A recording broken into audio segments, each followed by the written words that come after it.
Well, as we've reported, foreign countries are scrambling to evacuate their nationals, including diplomatic staff, from Afghanistan.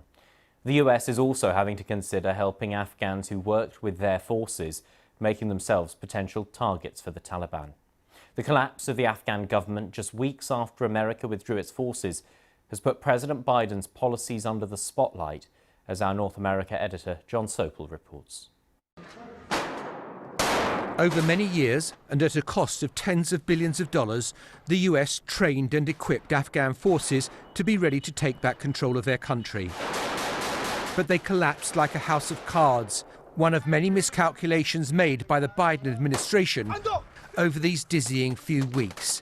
And today, America's most senior diplomat was trying to put a brave face on events. What we're focused on now is making sure that we can get our people to a safe and secure place, that we can do right by the people who stood with us in Afghanistan all these years, including Afghans who worked for the embassy, worked for our military. We have a massive effort underway to bring Afghans at risk out of the country if that's what they so desire.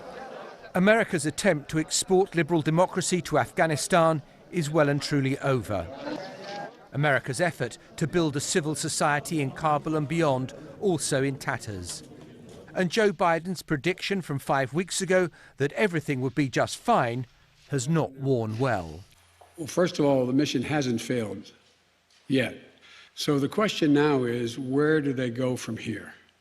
That the jury is still out. But the likelihood there's going to be the Taliban overrunning everything and owning the whole country is highly unlikely. The Taliban wants to make a deal. The withdrawal policy was framed during the Trump administration and embraced by Joe Biden, who's at Camp David and today was being briefed by his officials. He believes passionately that America can't stay in Afghanistan indefinitely.